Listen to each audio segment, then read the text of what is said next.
Em dic Jordi Soler i soc el director artístic de Pallapupes.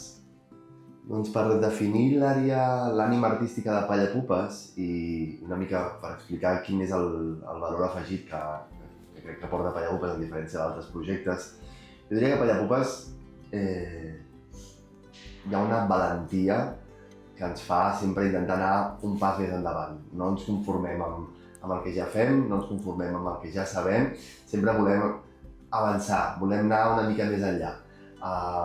I aquesta valentia també és necessària d'una altra característica de Pallapupes, que és el compromís. Jo crec que tenim un equip, des d'oficines fins a l'equip artístic d'intervenció, amb un compromís elevadíssim amb el projecte, amb l'objectiu, amb la missió. I això jo crec que fa que siguem un equip completament tenaç, fort, decidit i constant, que fa que Pallapupes durant aquests 25 anys hagi anat sempre passant pantalles i avançant i aconseguint i assolint nous reptes. Primer de tot, el que fem és buscar persones ja amb un gran bagatge. És a dir, la formació és el segon pas, però primer el que busquem és pallassos i pallasses que portin molts anys d'experiència. Diem internament que mínim són 5, però en veritat a la pràctica agafem persones que porten 10, 15 i 20 anys dedicant-se a l'ofici i a l'art de ser pallasso. Això vol dir que ja tenen un personatge molt consolidat, un caràcter molt fort, una tècnica molt elevada i un gran coneixement del que és la improvisació amb la gent, i de saber llegir el seu públic. Això ens permet que quan arriben a Pallapupes, amb la formació, puguem incidir molt, primer de tot, en explicar-los quin és aquest llenguatge comú que necessitaran per treballar aquí dins. A Pallapupes hi ha ara mateix 27 pallasses i pallassos, cadascú ve d'una tradició diferent, necessitem un llenguatge comú, un mètode, i en aquest mètode artístic els ensenyem des d'aquest llenguatge comú i la part hospitalària. Què vol dir fer el pallasso en un hospital? Que és molt diferent a fer el pallasso en un escenari, o en un circ o al carrer. Aquí hi ha molts elements. Un és que, i ressaltaria potser, el primer canvi que es troben i que els ensenyem és una agilitat a canviar el punt de vista. No seran ells els protagonistes seran els pacients, els usuaris, els familiars. Això ja, que sembla molt petit, fa un canvi de perspectiva molt gran, per tant es diu que aquests pallassos tan professionals, amb tant coneixement, tinguin també una capacitat de generositat, d'obertura, d'agilitat mental per poder-se disposar, que no tots la tenen a vegades. Hi ha hagut persones que potser no, que són grandíssims pallassos, però potser no han tingut aquesta capacitat de canviar aquest lloc des d'on es treballa.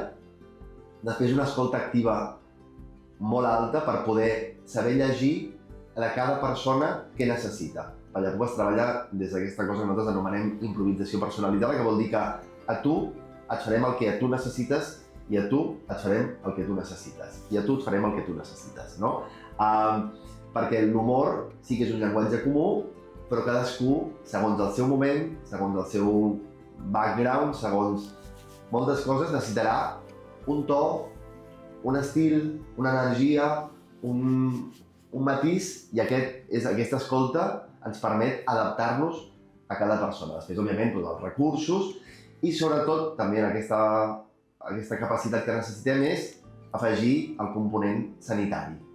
Els formem amb tot un coneixement sanitari, patologies, aïllaments, higiene, context, rangs hospitalaris. Han de conèixer el món hospitalari com si fossin un metge, una infermera, el que sigui. I aquesta preparació també els requereix d'una obertura, però això ens ensenya també que al final els pallassos i pallasses que tenim aquí crec que és una de les coses que més valoren, justament el canviar d'entorn, poder-se empapar i sentir-se que són part d'aquest equip sanitari i que treballen colze amb colze i que aconsegueixen procediments mèdics d'una manera més eficaç, d'una manera més ràpida, amb menys dolor o amb menys patiment per la persona usuària, i això genera aquest compromís que abans parlàvem també. I si em preguntes si ens hem hagut de reinventar durant els anys a nivell artístic, et diria que sí i no. No, perquè el clown segueix sent el pallasso, la pallassa segueix sent aquest llenguatge universal que ens permet, i aquest codi universal que ens permet arribar d'una manera molt ràpida, que tothom quan veu una persona amb un nas sap que aquella persona fa humor. Per tant, això s'ha sostingut.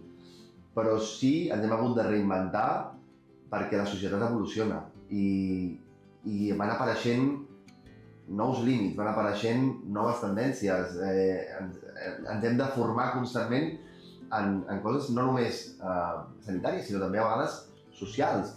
Per posar un exemple, el tema del gènere. Fa 20 anys la consciència que es tenia sobre el gènere era molt diferent a la consciència que es tenia ara. El tema de la salut mental. Són coses que ens han obligat a anar-nos adaptant, no? Els permisos que hi ha no són els mateixos que fa 20 anys o 25 dels que hi ha ara. I això ens ha obligat a readaptar-nos, per sort, amb un fil conductor comú que ens sosté, que és el pallasso i la pallassa i aquest llenguatge universal. La innovació en el sistema sanitari no deixa de ser, per nosaltres, un repte i una oportunitat per Pallapupes.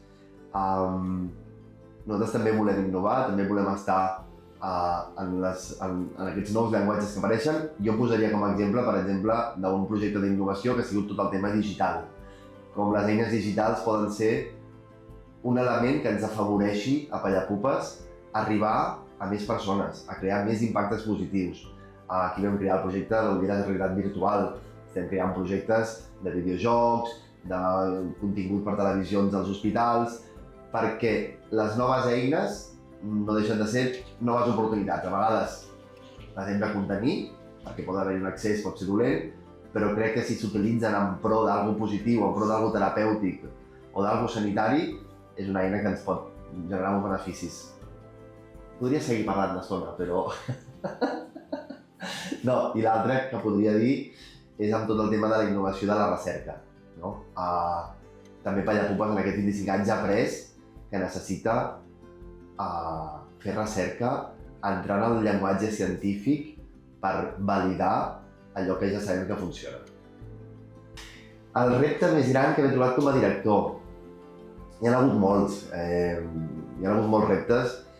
Jo potser, per destacar-ne un de bonic, parlaria del projecte Cloud Nexus, un projecte europeu on ens vam ajuntar 7 països d'Europa per durant 3 anys desenvolupar un sistema d'intervenció específic per demència i un sistema d'intervenció específic per autisme. Això ha sigut un repte a molts nivells, no? A nivell logístic, però també a nivell d'equip, a nivell personal, però sobretot a nivell d'intervenció. Aprofundir en dos mons com la demència i l'autisme et transforma a tu com a individu, com a persona, perquè et connecta en dues situacions molt peculiars i molt desconegudes, no? I això et connecta amb coses personals teves, també, de pors, de dubtes, d'inseguretats. Això va ser un projecte de 3 anys que va ser molt bonic, que ens va obligar també a estar treballant en anglès, en coordinació durant 3 anys amb diferents entitats europees, però això va ser preciós també poder veure i aprendre d'aquestes altres entitats, poder visitar altres països i després implementar això aquí. No podia quedar-se en no res, per tant teníem l'obligació, després d'aquesta inversió de recursos durant 3 anys, poder implementar aquests mètodes aquí. Per mi els resultats han sigut excel·lents i poso d'exemple com, per exemple, ara molts hospitals amb tema d'autisme ens busquen i ens demanen ajuda i ens tenen com un referent, fins i tot a l'hora d'escriure els protocols d'accés a quiròfan per autisme, no? Com el cas de l'Altaia, que ens ha demanat col·laboració.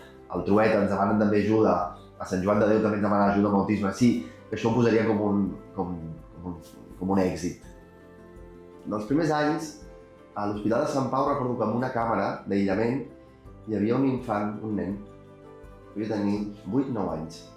I quan vaig anar, el company que portava més temps i el coneixia em va dir ja veuràs, és molt divertit. Era un nen que es reia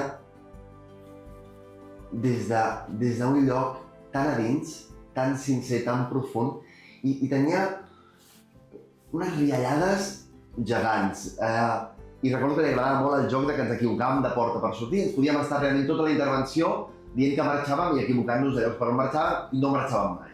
I el nen reia. Aquest riure és com que et queda aquí. També recordo molt un dia que el nen estava molt malalt i quasi no tenia energia. Però tot i així, reia des d'un lloc era com de... Oh! Era com quasi la poca energia que tenia la dedicava a riure amb nosaltres. Per mantenir viva l'excel·lència i l'exigència en aquesta excel·lència, diria que tinc dos grans referents. Un és l'Angie, la fundadora i directora de Pallapupes, que és una persona que d'alguna manera m'ajuda i m'ensenya a sempre buscar aquest pas endavant, no? Aquest pas més d'aquesta excel·lència, no? I aquest inconformisme que té l'Angie en sempre voler més no deixa de ser també una ajuda a mi de dir vinga, va, no ens conformem, no? I l'altre que et diria que és mirar el meu equip, l'equip de pallassos i pallasses amb el qui treballo, que no en tenen mai prou tampoc, i sempre volen més, i sempre m'estan punxant per dir vinga Jordi, no? Què fem? Com ho podem fer millor? Ells són els primers que em demanen aquest creixement, aquesta excel·lència, aquesta exigència. Llavors, és que estic atrapat, és que no puc. No puc no buscar l'excel·lència perquè ens ho estem demanant internament tota l'estona. I crec que és el millor motor que puc tenir. Jo et diria que poca gent em pregunta a vegades com ho fas per gestionar un equip de 27 pallassos i pallasses, no? Que poden semblar un grup de persones indomables, caòtiques, imprevisibles, que així són una mica. Però la resposta sempre és la mateixa, és des de la confiança i l'admiració. Jo surto d'allà, jo fa 4 anys i mig era un membre d'aquest equip de pallassos, que molts d'elles i molts d'ells m'han ensenyat a mi l'ofici. Per tant, des del respecte, l'admiració i la confiança de saber que ells volen el millor, al final és com la millor manera de liderar o de gestionar o d'empènyer aquest equip. Quin és el meu somni pel futur de Pallapupes? Jo somio que Pallapupes aconsegueixi canviar la cultura d'aquest país. I em quedo tan ample. Jo vull que Pallapupes aconsegueixi canviar la cultura que no permet riure en moments de dolor, que no permet riure en moments de patiment, de malaltia, en moments fins i tot de mort, que l'humor estigui vetat culturalment en alguns espais. Crec que Pallapupes m'encantaria que aconseguís transformar la societat fins al punt que en qualsevol centre hospitalari, en qualsevol residència, en qualsevol espai on la malaltia, el dolor estiguin presents, l'humor també hi sigui d'una manera institucional, no?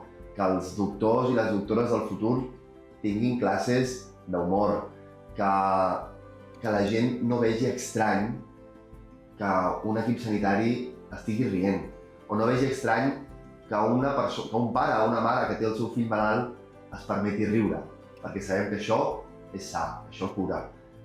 Encara tenim aquesta pressió cultural que no ens ho permet i jo espero i confio que a Pallapupes ho canviarem.